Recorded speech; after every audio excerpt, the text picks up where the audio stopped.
आदाब नाजरीन, आप सभी का इस्तकबाल है मुल्क की बात में। मैं हूं आपके साथ नेहा सिंह। खबरें शुरू करने से पहले एक नजर सुर्खियों पर। गजा की हिमायत में फिलिस्तीनी लड़ाका ग्रुप के हमले तेज, इजरायली फौज को गजा में हमास ने चटाई धूल। कोलकाता की सारा अजीज ने जीता British press award. Columbia University में जर्नलिज्म की तालिबा है सारा। गुलफिशा फातिमा के वकील का बड़ा दावा, दिल्ली दंगों से नहीं उनका कोई ताल्लुक। दिल्ली में चलेगा यूपी का बुलडोजर, बाटला हाउस में दुकानों घरों पर लगा नोटिस।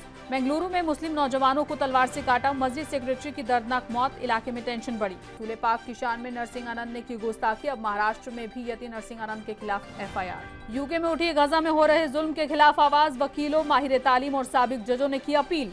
गुलाम नबी आजाद की बिगड़ी तबीयत, कुवैत के अस्पताल में कराया गया भर्ती।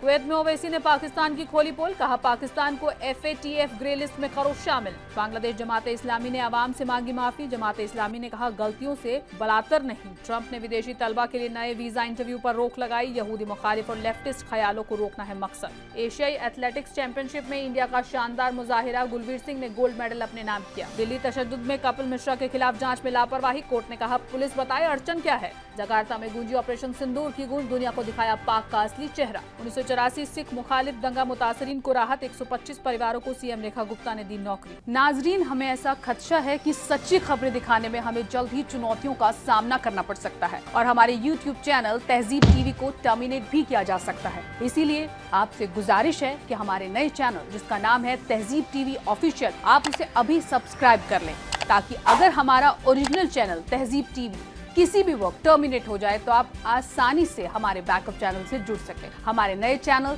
तहजीब टीवी ऑफिशियल का लिंक डिस्क्रिप्शन में दिया गया है। शुक्रिया। गजा में इजराइल की खूनी जंग को रोकने के लिए एक तरफ जहां डिप्लोमेसी और बातचीत के जरिए नेतन्याहू को रोकने की कोशिशें जारी हैं, तो वहीं दूसरी तरफ फिलिस्तीनी रेजिडेंट की तरफ से भी इजरायली फौज की कार्रवाइयों का मुंहतोड़ जवाब दिया जा रहा है। हमास की अल कस्साम ब्रिगेड के लड़ाके गजा की हिमायत में इजराइल को लगातार नाको चने चबवा रहे हैं। इसी कड़ी में फिलिस्तीनी रेजिडेंट ग्रुप ने गजा में इजरायली फौज के खिलाफ कई बड़े हमलों की रिपोर्ट दी है, जिसमें लगातार टकराव की वजह से इजरायली फौज को काफी नुकसान उठाना पड़ रहा है। हमास की लड़ाका ब्रिगेड के ताबड़तोड़ और शातिराना हमलों ने इजराइल की ऐसी हालत खराब की है कि नेतन्याहू बुरी तरह से बौखला उठा है।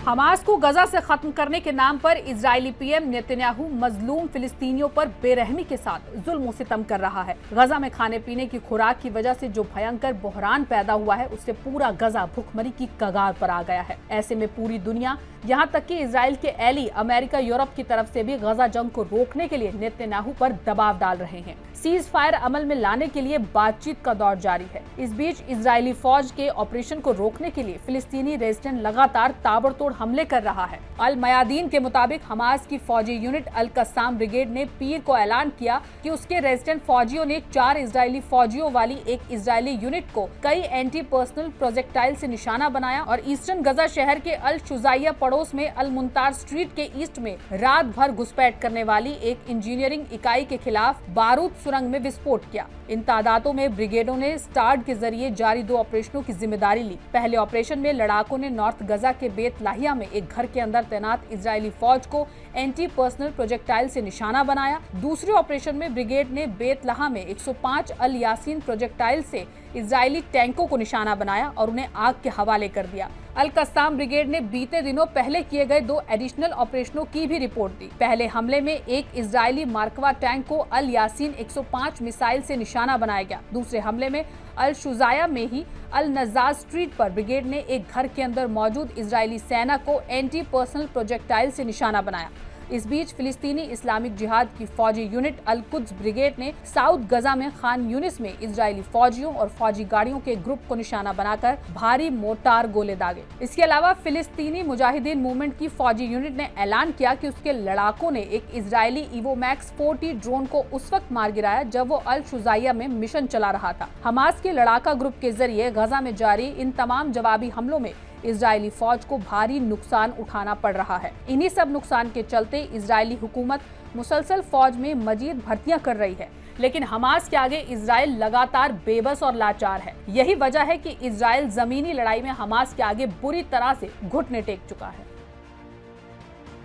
कोलकाता से ताल्लुक रखने वाली फ्रीलांस और सहाफी तलिबा सारा अजीज ने 22 मई को यूके के सालाना प्रेस अवार्ड्स में young journalist of the year का दूसरा इनाम जीता।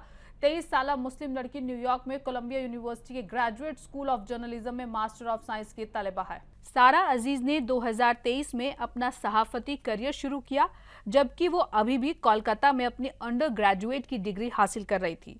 कोलकाता के लोरेटो कॉलेज में अंग्रेजी अदब में बैचलर ऑफ आर्ट्स के तलिबा की शक्ल में सारा अजीज ने America multimedia broadcasting network voice of America के लिए बांग्लादेश में रोहिंग्या मुस्लिम पनाह गुज़ीनों पर रिपोर्ट की। ये वो रिपोर्ट है जिसने उन्हें ब्रिटिश मीडिया का सबसे बड़ा अवार्ड दिलवाया, प्रेस अवार्ड एजाज, जिसे अक्सर यूके में सबसे बावकार अवार्ड कहा जाता है। द गार्जियंस और द टेलीग्राफ यूके के लिए सारा अजीज को खोजी रिपोर्टिंग के लिए दिया गया। नवंबर 2024 में अजीज ने द टेलीग्राफ यूके ने एक तहकीकाती रिपोर्टर शाये की, जिसमें नई दिल्ली में भारत सरकार के जरिए हिरासत में लिए गए एक रोहिंग्या बच्चे की पुरअसरार मौत के पीछे की सच्चाई को बेनकाब किया। मल्टीमीडिया रिपोर्ट ने न सिर्फ हिरासत में लिए गए बच्चे की तिब्बी लापरवाही और बदसलूकी को बेनकाब किया, बल्कि भारत में पनाह लेने वाले रोहिंग्या मुसलमानों की बड़े पैमाने पर मनमानी हिरासत और तशद्दुद के वसी पैटर्न को भी बेनकाब किया। उस साल की शुरुआत में अजीज ने भारत में हिरासत में ली गई ख्वातीन, खासतौर से पश्चिम बंगाल में जेर हिरासत उनके साथ असमत दरी और जिनसी इंतहाल में छिपे हुए स्कैंडल को बेनकाब किया। द गार्जियन में शायद तहकीकाती रिपोर्ट ने मुल्क की सबसे कमजोर ख्वातीन के खिलाफ जरायम को छिपाने के लिए हुक्काम के जरिए इस्तेमाल किए गए हरबों को भी बेनकाब किया है। दिल्ली दंगा की मुलजिम गुलफिशा फातिमा की मंगलवार यानी कि 27 मई को दिल्ली हाईकोर्ट में पेशी हुई है। फातिमा के वकील ने दावा किया है कि सभी गवाह अपने फायदे के लिए दिए गए हैं। साथ ही साथ वकील ने फातिमा की जमानत अर्जी भी दी है। इस मामले की अगली सुनवाई जुलाई में होगी। दिल्ली दंगा 2020 के मामले में मुलजिम गुलफिशा फातिमा की 27 मई को दिल्ली हाईकोर्ट में पेशी हुई। इस सुनवाई के दौरान फातिमा के वकील ने कोर्ट में पेश किए गए गवाहों पर सवाल किया। वकील ने दावा किया कि कोई भी गवाह खुद से आगे नहीं आया है, बल्कि ये वो लोग हैं जिन्होंने मतलबी बयान देकर अपनी आजादी खरीदी है। दिल्ली हाई कोर्ट की 27 मई को हुई सुनवाई में फातिमा के वकील सुशील बजाज ने कहा, एक भी गवाह खुद से नहीं आगे आया। ये वो लोग हैं जिन्होंने फातिमा के खिलाफ गवाही देकर खुद की आजादी खरीदी है। गुलफिशा फातिमा की जमानत पर जस्टिस नवीन चावला और जस्टिस शैलेंद्र कौर की बेंच सुनवाई कर रही है। दिल्ली दंगों की मुलजिम गुलफिशा फातिमा पर अपोजिशन ने इल्जाम लगाया था कि उन्होंने मकामी ख्वातीन को लाल मिर्च, बोतलें और डंडे इकट्ठा करने के लिए उकसाया था, जबकि फातिमा के पास से ऐसी कोई भी चीजें बरामद नहीं हुई हैं। सुनवाई में वकील ने बताया कि ऐसा कोई भी वीडियो और फोटो नहीं मिला है जिससे पता चले कि बोतलें और डंडे जैसी चीजें इस्तेमाल की गई हैं और इससे किसी को चोट लगी है। आगे बताया गया कि इसमें कोई भी शक नहीं कि फातिमा 22 फरवरी 2020 को जाफराबाद में चक्का जाम में मौजूद थी, लेकिन ये एहतजाज अमन के साथ हुआ था। सुशील ने कहा कि दंगा कराने की साजिश में फातिमा का कोई हाथ नहीं था। वकील ने कहा कि फातिमा का किरदार मुलजिम देवांगना कलिता और नताशा नरवाल से कम थी, लेकिन वो दोनों जमानत पर बाहर है और फातिमा को अभी तक जमानत नहीं मिली। इस बिना पर वकील ने कहा कि फातिमा भी जमानत की हकदार है। इस मामले की अगली सुनवाई जुलाई में होगी। दिल्ली के बाटला हाउस इलाके में कई दुकानों और मकानों पर यूपी इरिगेशन की तरफ से इलीगल तामीर को लेकर नोटिस लगाया गया। नोटिस में लिखा गया कि अपने घर और दुकानों को अगले 15 दिनों में खाली कर ले, नहीं तो जिम्मेदारी आपकी खुद की होगी। ताहम यहां के लोगों का साफ तौर पर कहना है कि चाहे कुछ भी हो जाए, घर खाली नहीं करेंगे। साउथ दिल्ली के ओखला गांव में खसरा नंबर 277 पर बने इलीगल तामीरात को हटाने के लिए उत्तर प्रदेश इरिगेशन डिपार्टमेंट ने हुक्म दिया है। ये इलीगल तामीरात मुरादी रोड और सेलिंग क्लब रोड पर बने मकान और दुकानों को लेकर दिया गया है और इन दुकानों और मकान पर नोटिस भी चस्पा कर दिए गए हैं। इन दुकानों और मकान को 5 जून तक खाली करने का हुक्म दिया गया है। दावा किया गया है कि ये जमीन उत्तर प्रदेश इरिगेशन डिपार्टमेंट की है, जिस पर पिछले 50 से 60 सालों से इलीगल कब्जा किया गया है। ओखला गांव की लगभग 4.5 बीघा जमीन पर कब्जे का इल्जाम इरिगेशन डिपार्टमेंट ने लगाया है। यहाँ बने 80 मकान और दुकानों पर नोटिस चस्पा किए गए हैं और लाल निशान लगा दिए गए हैं। इस इलाके में ज्यादातर बिल्डिंग 5 से 6 मंजिला बनी हुई हैं और करीब 150 परिवार इन घरों में रहते हैं, जबकि ज्यादातर दुकानें बनाई गई हैं और लोगों का रोजगार इन दुकानों से चलता है। उत्तर प्रदेश इरिगेशन डिपार्टमेंट का कहना है कि ये जमीन यूपी इरिगेशन डिपार्टमेंट की है, जिस पर पिछले 35 से 40 सालों से लोग इलीगल कब्जा कर रहे हैं और लोगों के पास इसका कोई भी मालिकाना हक का कागज नहीं है। भूमाफिया ने फर्जी तरीके से जमीनें बेच दी हैं। महकमे का कहना है कि 15 दिन की मुद्दत पूरी होने पर इरिगेशन डिपार्टमेंट पुलिस फोर्स के साथ इलीगल कब्जे को खाली कराने के लिए बुलडोजर के साथ आएगा। मकान और दुकानों को खाली करवाने के बाद बुलडोजर के जरिए तजावुजात हटाने की कार्रवाई की जाएगी। अगर ये लोग कोर्ट जाएंगे तो कोर्ट का जो भी हुक्म होगा उसका हरियाणा, उत्तर प्रदेश समेत देश के कई सूबों में मुसलमानों के खिलाफ तशद्दुद के हादसे बढ़ गए हैं। हरियाणा में मुस्लिम शख्स की टोपी पहनने को लेकर कत्ल की आग अभी ठंडी भी नहीं हुई थी कि अब कर्नाटक के मंगलुरु में मस्जिद सेक्रेटरी का तलवार से काटकर बेरहमी से कत्ल कर दिया गया। इस हादसे के बाद इलाके में सनसनी फैल गई है। पूरे देश में मुसलमानों पर मजहब की बिना पर निशाना बनाए जाने के मामले बढ़ते जा रहे हैं। इसी तरह एक सनसनीखेज मामला कर्नाटक से सामने आया है। कर्नाटक के दक्षिण कन्नड़ जिले में मंगल को इराकोडी इलाके में 2 मुस्लिम नौजवानों पर नामालूम लोगों ने तलवार से बेरहमी से हमला कर दिया। इस हमले में एक शख्स की मौके पर ही मौत हो गई, जबकि दूसरा शदीद तौर पर जख्मी हो गया। मरहूम की पहचान अब्दुल रहीम के तौर पर हुई है, जो एक मकामी मस्जिद के सेक्रेटरी भी थे। वहीं जख्मी शख्स का नाम कलंदर बताया जा रहा है। पुलिस के मुताबिक दोनों नौजवान एक साइट पर रेत उतार रहे थे, तभी 2 हमलावर मोटरसाइकिल पर आए और धारदार हथियारों से हमला किया। हमलावर वारदात को अंजाम देने के बाद मौके से फरार हो गए। इस घटना के बाद पूरे इलाके में सनसनी फैल गई। इस हमले के बाद इलाके में फिरकेवाराना तनाजा बढ़ गया है। हादसे की इत्तला मिलते ही मौके पर पहुंची पुलिस ने मरहूम की मैयत को पोस्टमार्टम के लिए भेज दिया और आगे की जांच में जुट गई। इंतजामिया ने हालात को देखते हुए मंगलुरु में 30 मई शाम 6 बजे तक प्रोहिबिशन ऑर्डर लागू कर दिया है। Superintendent of police N Yatish ने बताया कि हमलावरों की संजीदगी को देखते हुए पुलिस की टीमें हमलावरों की पहचान और गिरफ्तारी के लिए लगातार काम कर रही हैं। घटना के बाद कर्नाटक के वजीर सेहत और दक्षिण कन्नड़ जिले के इंचार्ज वजीर दिनेश गुंडू राव ने मुस्लिम नौजवानों के कत्ल को काबिले मजम्मत बताया है। उन्होंने कहा कि हमले के पीछे की मंशा साफ नहीं है, लेकिन ये अमन भंग करने की एक सोची समझी साजिश हो सकती है। उन्होंने वजीर दाखिला, डीजीपी, एडीजीपी से भी बात की और जिला इंतजामिया को कड़े हुक्म दिए हैं कि कानून निजाम को किसी भी हाल में बिगड़ने ना दिया जाए। ये हमला ऐसे वक्त में हुआ है जब इस महीने की शुरुआत में 1 मई को मंगलुरु में हिंदूवादी कारकुन सुहास शेट्टी का कत्ल किया गया था। इस मामले में अब तक 8 लोगों को गिरफ्तार किया जा चुका है। पुलिस आम जनता से अमन बनाए रखने और किसी भी अफवाह से दूर रहने की अपील कर रही है। पुलिस मुलजिमों की तलाश में जुटी है। गाजियाबाद डासना मंदिर के महंत नरसिंहानंद आए दिन नामुनासिब और विवादित बयान देते रहते हैं। उन पर अभी तक उत्तराखंड, दिल्ली और यूपी में मुकदमे दर्ज किए जा चुके हैं। अल्लाह के रसूल की शान में गुस्ताखी करने पर अब मुंबई पुलिस ने FIR दर्ज की है। उत्तर प्रदेश के गाजियाबाद जिले में वाक़ मशहूर डासना देवी मंदिर के महंत यति नरसिंहानंद अक्सर अपने मुतनाज़ा बयानों को लेकर सुर्खियों में रहते हैं। यति नरसिंहानंद एक बार फिर अल्लाह के रसूल की शान में गुस्ताखी को लेकर मुश्किलों में हैं। महाराष्ट्र के ठाणे जिले में यति नरसिंहानंद के खिलाफ FIR दर्ज करवाई गई है। डासना देवी मंदिर के महंत यति नरसिंहानंद पर इल्जाम है कि उन्होंने बीते 29 सितम्बर को गाजियाबाद के हिंदी भवन में मुनक्किद एक प्रोग्राम के दौरान अल्लाह के रसूल की शान में गुस्ताखी की थी। इस मामले में social democratic party of India के सदर की शिकायत पर थाने के मुंब्रा पुलिस थाने में यति नरसिंहानंद के खिलाफ केस दर्ज करवाया गया था। पुलिस के मुताबिक SGPI सदर की शिकायत पर यति नरसिंहानंद पर IPC की अलग अलग दफाओं में मुकदमा दर्ज किया गया है। मुंब्रा पुलिस ने दफा 196, दफा 197 का मामला दर्ज किया है। इसके अलावा नरसिंहानंद पर IPC की दफा 299, दफा 302 के तहत FIR दर्ज की गई है। पुलिस का कहना है कि ये मामला मजहबी जज्बात भड़काने और बिरादरियों के बीच तनाव पैदा करने के इरादे से दिए गए बयान से जुड़ा है। बता दें कि यति नरसिंहानंद पहले भी मुकद्दस और सम्मानित हस्तियों पर इस तरह के मुतनाज़ा बयान दे चुके हैं। हाल ही में नरसिंहानंद गिरी के खिलाफ एक वीडियो में नफरत फैलाने और जिले के आला पुलिस अफसरों के खिलाफ गलत जुबान का इस्तेमाल करने के इल्जाम में मामला दर्ज किया गया है। ये मालूमात शनिवार को अफसरों ने दी। ऑपरेशन सिंदूर के बाद डिप्लोमेसी के जरिए पाकिस्तान को अलग थलग करने के लिए वजारत खारजा ने कई डेलीगेशन मुकर्रर की और ये डेलीगेशन अलग अलग मुल्कों में जाकर पाकिस्तान की पोल खोल रहे हैं। इसी कड़ी में बीजेपी MP बैजयंत जयपांडा की अगुवाई में MP का डेलीगेशन कुवैत पहुंच गया है। कुवैत पहुंचने के बाद ये डेलीगेशन ने कुवैत में रहने वाले इंडियन इमिग्रेंट्स को खिताब किया। कुवैत में रहने वाले इंडियन इमिग्रेंट्स को खिताब करते हुए AIMIM चीफ और हैदराबाद के लोकसभा MP असदुद्दीन ओवैसी ने पाकिस्तान को फिर से फाइनेंशियल एक्शन टास्क फोर्स की ग्रे लिस्ट में शामिल करने की मांग की। उन्होंने कहा, हमें उम्मीद है कि पाकिस्तान को फिर से FATF की ग्रे लिस्ट में शामिल किया जाएगा और ये बहुत अहम है, क्योंकि अगर ऐसा नहीं होता तो पाकिस्तान दहशतगर्दियों की भर्ती करना बंद नहीं करने वाला है। उन्होंने आगे कहा, पिछली बार जर्मनी में FATF ग्रे लिस्टिंग मीटिंग से पहले पाकिस्तान ने कहा था कि साजिद मीर मर चुका है। साजिद मीर वही शख्स है जो मुंबई में हुए 26/11 के दहशतगर्दी हमले का मेन साजिश करने वाला था।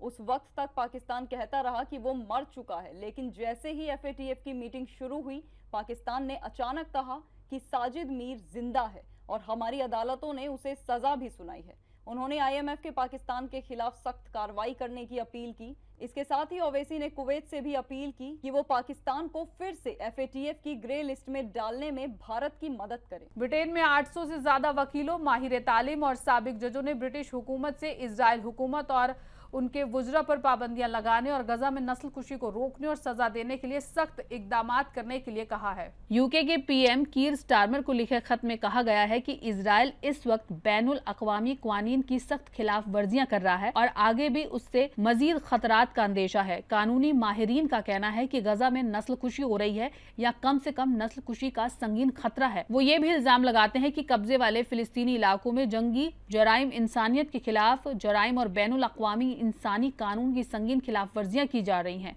इसके अलावा बैनुल अक़वामी अदालत ने जुलाई 2024 में पाया कि इजराइल फिलिस्तीनी लोगों को उनके हक से महरूम करके और ताकत के जरिए मकबूजा इलाकों को गैर कानूनी तरह से अपने कब्जे में लेकर पूरे ओपीटी में बैनुल अक़वामी कानून के कायर करदा उसूलों की खिलाफ वर्जी कर रहा था।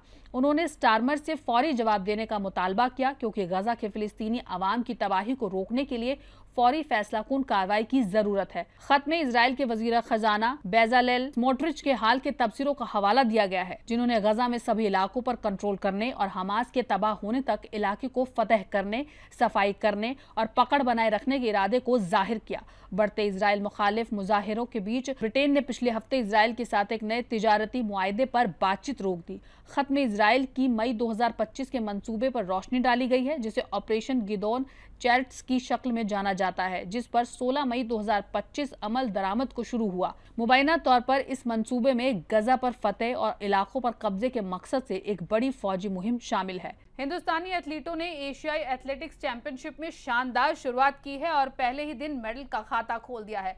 कौमी रिकॉर्ड होल्डर गुलवीर सिंह ने मर्दों की 1000 मीटर दौड़ में गोल्ड मेडल अपने नाम किया।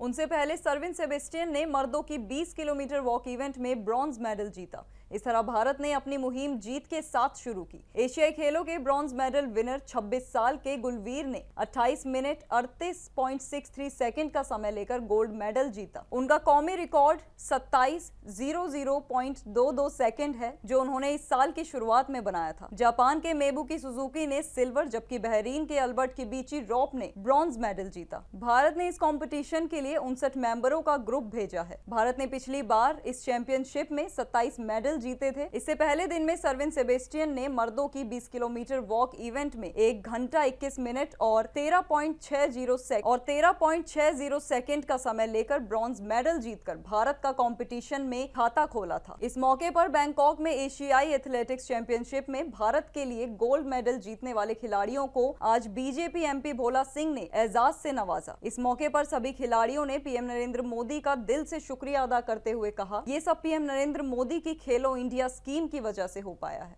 हमारे देश के 3 बच्चों ने विदेश की धरती पर जाकर के नाम रोशन किया, गोल्ड मेडल लेकर के आए हैं। आज आपने उनका स्वागत किया है। प्रधानमंत्री का सपना है कि देश के यूथ दूसरे देशों में जाकर के नाम रोशन करे। कैसे देखते हैं आज आपने स्वागत किया, और ख़ास तौर से उस समाज से हैं जो देश का सबसे पिछड़ा समाज माना जाता है? देखिए, ये मैं तीनों युवाओं को शुभकामनाएं देता हूँ कि इन्होंने अपनी प्रतिभा से अपने देश के साथ साथ अपने समाज और अपने क्षेत्र का नाम रोशन, बैंकॉक में जो प्रतियोगिता हुई उसमें देश के लिए गोल्ड मेडल जीत के किया है, जिसमें मलिहा, हर्षित और चेरिस, इन तीनों युवाओं ने अपने देश के साथ साथ अपना समाज और अपने खुद का नाम भी रोशन किया। मैं उनको शुभकामनाएं प्रेषित करता हूं और धन्यवाद करता हूं माननीय अपने यशस्वी प्रधानमंत्री जी का। अमेरिकी हुकूमत ने गैर मुल्की तलबा के लिए नए वीजा इंटरव्यू पर रोक लगा दी है। विदेश मंत्री मार्को रूबियो ने मंगल को इसे लेकर एक हुक्म जारी किया। ट्रंप सरकार के इस आदेश का मकसद देश की यूनिवर्सिटीज में यहूदी मुखालिफ और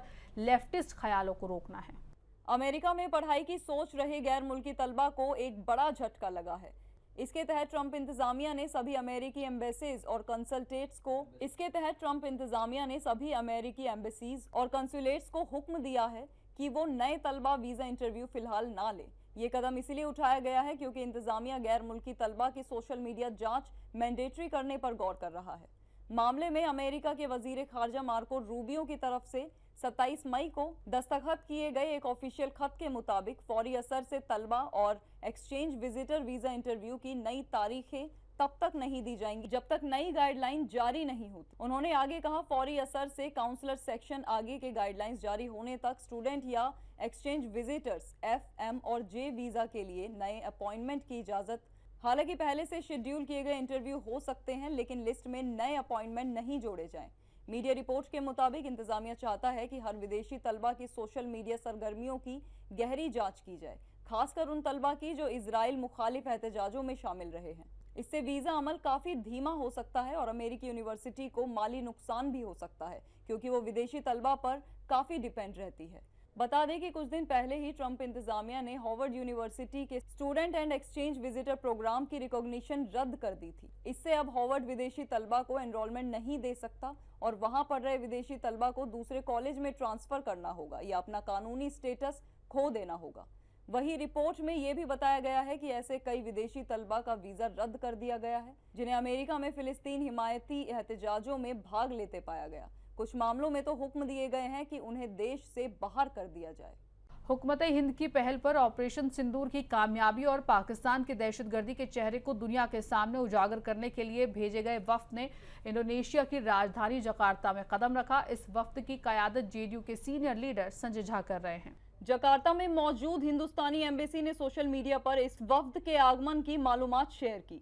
वफ्द में BJP MP Pradhan Baruah, Brijlal, doctor Hemang Joshi और अपराजिता सारंगी, तृणमूल कांग्रेस के MP Abhishek Banerjee, CPI MP John Brittas और भारत के साबिक राजदूत मोहन कुमार शामिल हैं। इससे पहले ये वफ्द सिंगापुर में हिंदुस्तानी माइग्रेंट से बातचीत कर चुका है।